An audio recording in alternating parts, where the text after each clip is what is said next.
Hello and welcome to Dave's Disney View, a look at Walt Disney World and the Walt Disney World Resort as seen by Dave, a long-time visitor and one-time cast member.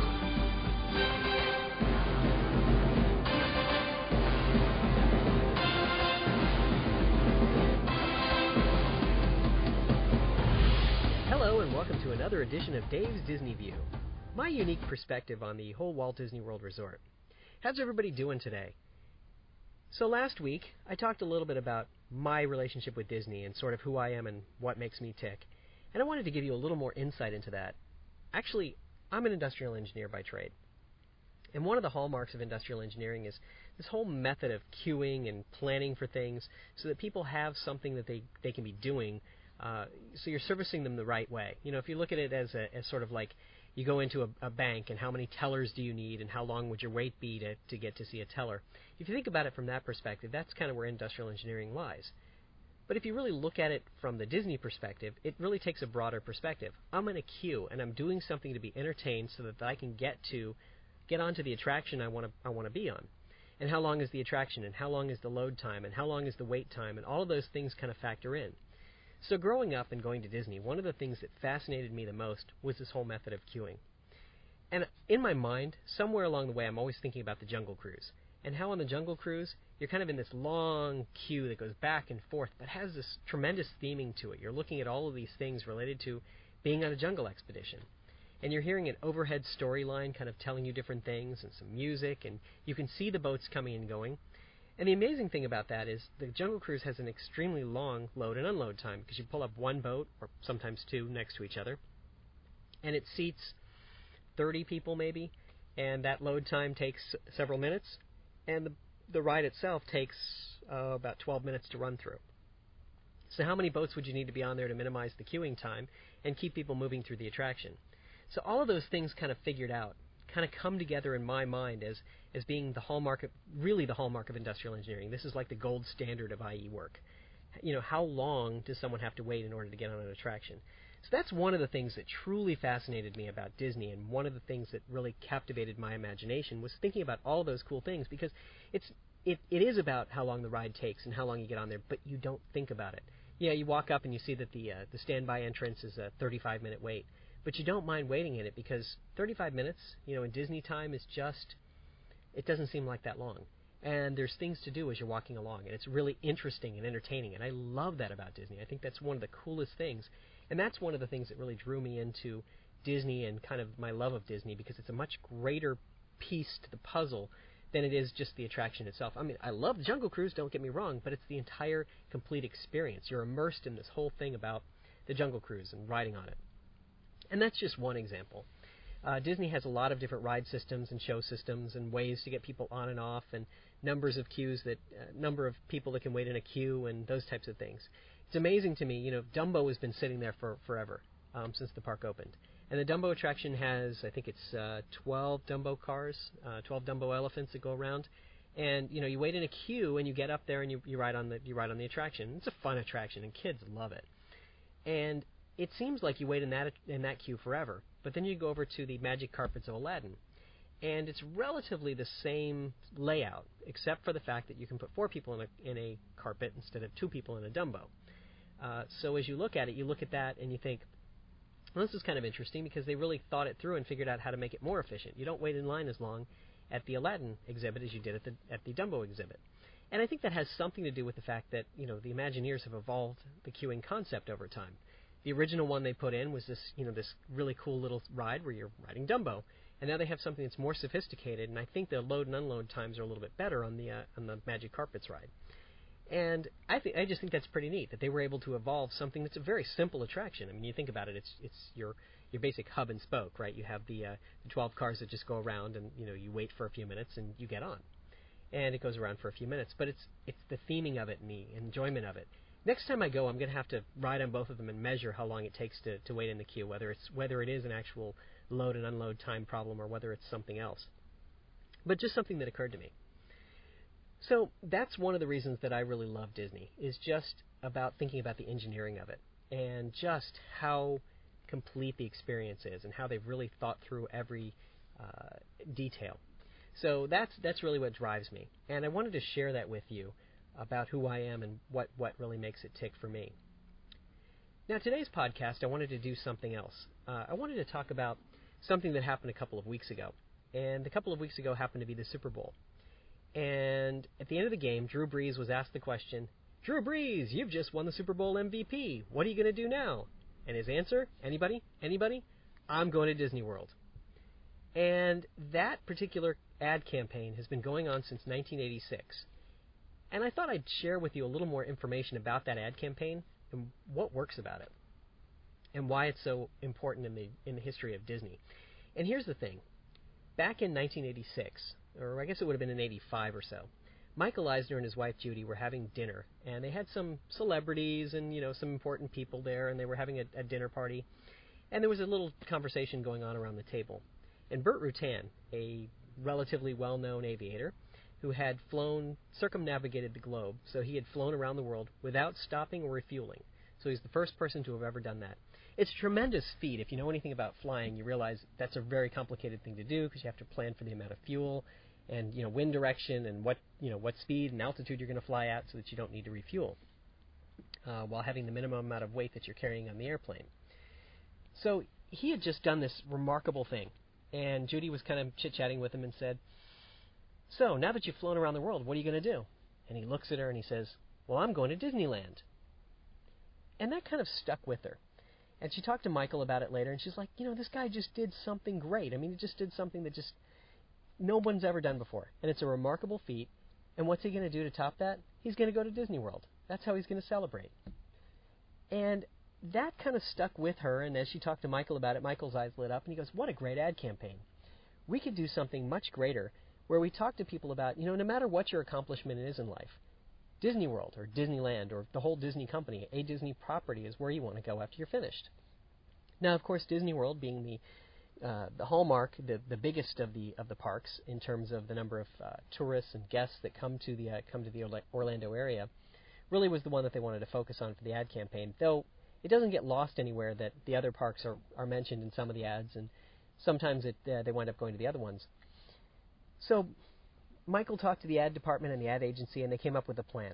They thought, the next time there's a Super Bowl in 1986, we're going to get the quarterbacks of the two NFL teams, and we're going to pay them some amount of money, tens of thousands of dollars, to just say that line. So we'll grab them right after the game. Whichever one wins, we'll grab them right after the game, and we'll get them to say that. So here it was 1986. It was the New York Giants against the Denver Broncos. And they had John Elway and Phil Simms all lined up to do this. And so the game ends, and the Disney advertising people go over and they grab Phil Simms, because Phil was the winning quarterback, and they said, okay, Phil, here's your line. And they go, Phil Simms, now that you've just won the NFL championship, what are you going to do now? And Phil says it just right, I'm going to Disney World. And thus became a hallmark, a true tradition in things that people say. You hear it in colloquial phrases, you hear it on TV shows, you hear people saying it, I'm going to Disney World. No matter what their feat, what they've done, wherever they are, that's something that people just say, hey, I'm going to Disney World. And it becomes something much more, because now I'm experiencing the same thing that Phil Simms did in 1986. The euphoria of having just done something great, and I'm going to celebrate by going to Disney World. And it kind of ties back into the things that they're doing now with what will you celebrate.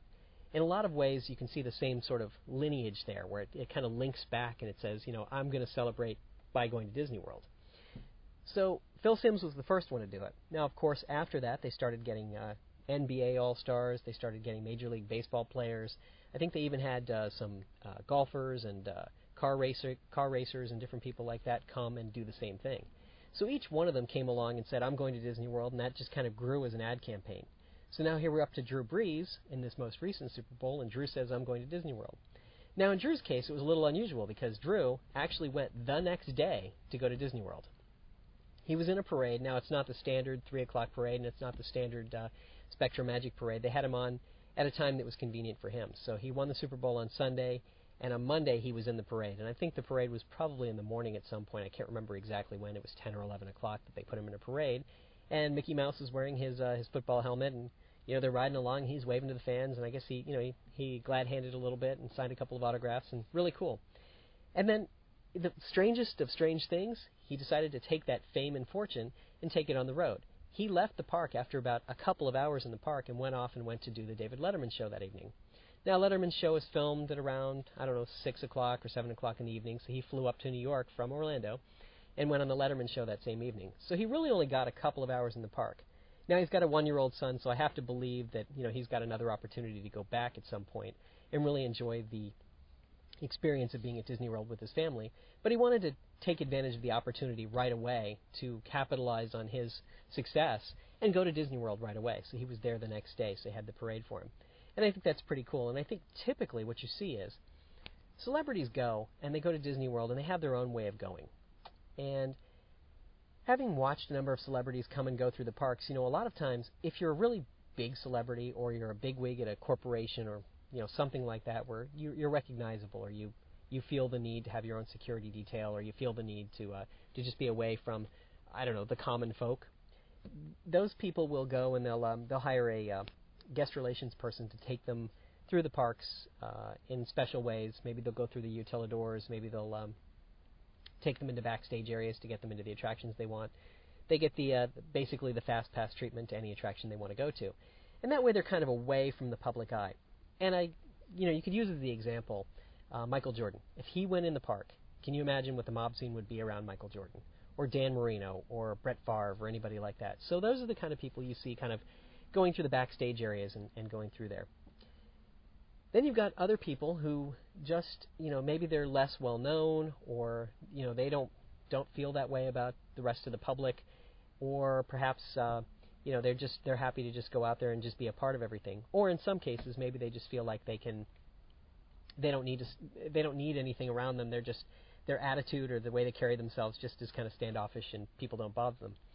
So my two examples here, I was in the park one day, and I was riding the Grand Prix, or what's it called now? Is it called the Speedway, the Indianapolis Motor Speedway? Is that what it's called? And I'm standing in line, and there's a group of kids standing there, and they're kind of pointing over toward me, and I'm thinking, hey, they know Dave, and they're looking at me. Go ahead, take my picture. And they were taking a couple of pictures. I'm like, yeah, so I'm giving them thumbs up and whatever. Of course, they weren't there to see me, and I knew that, but it was fun to think about for a moment. They were looking at the guy in front of me, so finally I called over one of the kids, and I said, hey, who are you looking at? And they go, well, that's Ludacris right in front of you. He's the rap star Ludacris. Now, I don't know Ludacris from Ludacris, but hey, that's beside the point. I didn't know who he was, but they did. And he was standing right in line in front of me. And he was just waiting in the queue, just like everybody else was, to go ride the race cars. And it just occurred to me at that moment in time that that's what it's really all about. This guy, here he was, he's a relatively famous star in the rap world, and he was just out there and he was just having a good time going to Disney World and having some fun with it and just really enjoying himself. And it looked like he was having fun. When I look back, he was having a good time just like everybody else was. And so that was the example that way. And the other example I like to give is of Dennis Rodman. I was a guest in the park one day, and I was walking along, and you see this guy who's almost 7 feet tall, and he's got bright blonde hair, and the nose ring and the lip ring and the earrings and the whole shooting match there, and he's just walking along, and he's got a little entourage with him, and you're like, that's Dennis Rodman, and you just know it right away. And everybody kind of left Dennis Rodman alone. It was just something about the way he carried himself. He's like, don't bother me, I don't want to be bothered. And people accepted that. And I think that's the other side of it. A lot of times people would, they'd like wave or nod and just kind of leave him alone and didn't bother him much. And I ran into him a couple of times in the park, seeing him different places, and he just kind of carry on his way. Didn't worry about it too much. And so that's the other side of it is, people like that do that. And of course, being the Dolphins fan that I am, because I'm a huge Dolphins fan, as you know, there's a number of players who came up and went to the park. And as both a guest and along the way as a cast member, I would see a lot of these players come into the parks. And I recognize them on sight. And I'm looking in, because Miami's close enough to Orlando where they can go up with their families on at a regular interval. I'd see these guys around, and for the most part, with the exception of say the Dan Marinos, these guys would be in the parks and they'd just be hanging around, and nobody would bother them. And you know who they were, and you could walk up and say hello, and they were nice enough. And as long as you weren't bothering them and taking up their time, they were just nice enough to just say hello and give you the nod of, hey, glad you noticed me, that kind of a thing. And you used to see these guys around, and it was funny how these guys, because they wear these helmets most of the time, most people don't know who they are, and they're just kind of blending in with the crowd for the most part. Yeah, they have a certain physique that makes them look like a football player, but you don't necessarily think about it that way. You just think about him being another guy in a park having a good time with his family. And I always thought that was kind of neat. And then, as a cast member, one of the other things I noticed was that along the way, you ran into all measure of different people that worked in the parks. Sometimes they were people who had another career. Maybe they were maybe not super famous, but had a little bit of fame along the way, who went on to decide they wanted to go to work for Disney World at some point, and would work in the back. Sometimes they were related to people who were famous. There was a guy one time I was talking to, and his name was Lee, and I talked to him, and hey, that's Lee, whatever. And we'd chat for a little bit, and then one day somebody goes, "Do you know who Lee is?" I go, "Yeah, it's Lee." And they said, "No, it's Lee Burton." I'm like, "Yeah, that's nice, Lee Burton. Okay." They go, "That's LeVar Burton's father." LeVar Burton's father? You mean of Star Trek: The Next Generation? Yeah, that's the one. I'm like, oh, that's kind of cool. And you just kind of realize that it spans so many different people and so many different walks of life and different kinds of people who are there that you run into. And it was amazing to me just how many people you might run into in the park. As a guest, you might just run into somebody. You might go to buy mouse ears at the Emporium, or you might be standing in line at Space Mountain, and the person who's servicing you or who's there to help you might be someone who you might be related to someone famous, or might be someone who maybe is kind of that lesser fame. And it's always kind of neat to me the way that kind of works in some strange way, that you run into people all over the place. Once in a while, you get asked to take on a special assignment where you might have an opportunity to meet someone famous. You might have an opportunity to drive a little minibus of people around to a different place, or a car where you're chauffeuring someone basically, and you never know who that person might be. You get in the car and it may be somebody you've never seen or heard of before, or it could be someone like, say, Jim Henson, which happened to a friend of mine. He was shuttling someone. He got this special assignment, just shuttling people back and forth to the airport. And this guy gets in, he goes, "Hey, you're Jim Henson." He goes, "Yeah, as a matter of fact, I am." And they had a nice little chat on the way over to the hotel that Henson was staying at. So that's the thing about it. You just never know, because everybody comes to Disney World at some point. Now, I wouldn't be complete in telling this whole tale if I didn't tell you a little story. Now, a lot of times these celebrities come into the park and they have, maybe they do something special for them. Over in the studios, they used to do soap weekends, and they do ESPN the weekends, where they bring in a lot of people who are in that industry, and they're there and they're walking through the parks and they're just having a good time, or even Star Wars weekend for that matter, where you have some people in there and they tend to just kind of be around, and you can just see them and they're approachable and they're just having fun and they're just enjoying themselves. And that's always kind of neat, because Disney kind of fosters that. Even when Regis and Kelly, and it used to be Kathy Lee, even when they came to the parks, you'd see them around and they'd be there, and for the most part they're sort of famous. They'd sort of disappear into the shadows a little bit, but they were approachable to some degree, and Regis was always pretty cool about things. You could say hi and whatever, and he was pretty nice about it. So that was always kind of neat. But the story I wanted to get back to was this story about Michael Jackson. Now, when I was working in the Emporium, I understood that Michael Jackson used to sometimes essentially rent the park out himself. Now, Michael, as we've heard, is a little bit of a recluse, or was a little bit of a recluse, and would do things a little differently. He just kind of, would do things on a, I don't even know how to say this. He would just do it in his own way. So where, most people would take that backstage tour and, come up and just go on the attractions, Michael used to rent out the whole park for himself, and he'd do it, a couple of times a year maybe. He'd just pick the park he wanted to go to. Magic Kingdom was his favorite. And after the park closed, it would be open to him. Whatever attractions he wanted to go on would be staffed. Whatever things he wanted to go to would be staffed. It was always there for him, whatever way he wanted to do it. He'd come with his small entourage of people, and they'd wander around the parks, and they'd do whatever they were going to do, ride whatever attractions, and have some fun. So one day, they came to me and they said, "Hey, David, there's going to be a Michael Jackson visit tonight. You want to work some overtime?" And I'm like, "Sure. You're on the schedule, so you can stay around." And they tell everybody else, you're going to keep a small staff. Here I was in the Emporium, and they said, "We're going to keep a small staff around, but everyone else is going to go home, and if you're not working, you're not allowed to stay." Okay. So, it's about 1 o'clock in the morning, and I'm still there. And, they're giving us the lowdown on Michael Jackson. Okay, he's going to come in, but treat him like any other guest.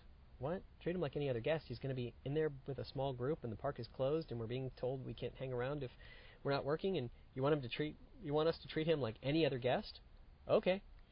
So we'd be standing there and just stocking the shelves or doing whatever it was at that moment in time. And Michael Jackson came into the store by himself. So here I am. I'm in the store. I'm in the Emporium in the Magic Kingdom. And it's a very large store. And there's about, I'd say 4 or 5 of us working, and Michael Jackson wandered in. So it's just the 4 or 5 of us and Michael Jackson. And Michael's just wandering around the store, and, don't bother him. Just let him do what he's going to do. So he's just wandering around, and he's looking at stuff. And there was one thing that he really liked. It was a custom sculpture of some kind. I think it might have been in Cinderella's castle. Now I can't remember. Oh, I know. It was a clock. It was like Cinderella's clock or something. It was something that someone had sculpted. And the price tag on it was high. It was, I can't remember, $250,000 or something. And apparently every time he'd come in, he'd go, how much is this? And they'd say $250,000. He goes, oh, that's too pricey. And he'd walk off and go do something else. And, tonight was no exception. He came over and he asked about it, and someone answered. And then he wandered over, and the section that I was in, I was hanging up T-shirts or something, and he walked by, and we nodded at each other, the guy nod, right? It was just like, hey, how you doing, how you doing? I think he may have even said, how you doing? And that was pretty much it. But it was such an odd experience. But here's another guy. For him, this was what made it special. Now, I know it's eclectic, and he had a different viewpoint on the way he looks at the world, but for him, that worked. He would get in there, and he would just stand up and smile and just enjoy himself. And, it was an odd sort of feeling knowing that he was sort of that loner that way, but knowing that he was happy was sort of interesting. I mean, it was kind of heartwarming in its own right, because here he was in the happiest place on earth. Yeah, he was by himself, but he could say, I'm going to Disney World too. And I just think that's one of the more amazing things, one of the more amazing stories that I can remember. It was just intriguing to me to see the man come in. And so that's the thing. You'll go to the parks and you go as a guest, or maybe one day you become a cast member and you're walking around and you never know who you're going to run into. You never know who's going to be standing in line in front of you or next to you, or who's going to be servicing you at whatever place you are. It could be someone who you recognize. And, as long as you're not bothering them, there's nothing wrong with saying hi. That's the thing about it. They, generally speaking, these guys are pretty approachable, and they're just there to have fun, just like you are. There's nowhere else in the world that I can think of where you can go and just have some fun and really just feel like you're just there as a part of the whole fun aspect of it. It's just one of the more interesting places that way. And from the perspective of a place to work, there's no industry like it. Everyone there is there to have a good time. Sure, there are exceptions, and people sometimes are having a bad time, or they're having a bad day, or something bad happens to them, whatever it might be, illness or whatever. But generally speaking, they're there to have a good time. So on the whole, you look at everybody just having fun and just enjoying themselves. And the kids, the wonder in their eyes, and just the excitement of it all. There's something about it. So I'm going to Disney World. That's the catchphrase for today. And I just wanted to share that with you, why that was so important and why it kind of captivated me after the Super Bowl when I heard Drew Brees say it, because it reminded me what it was really all about. That's what Disney is all about. And that wraps up our podcast for this week. We hope you enjoyed it. We'll be back again in about a week. If you have feedback or thoughts, feel free to email me at dave@pitchanddave.com.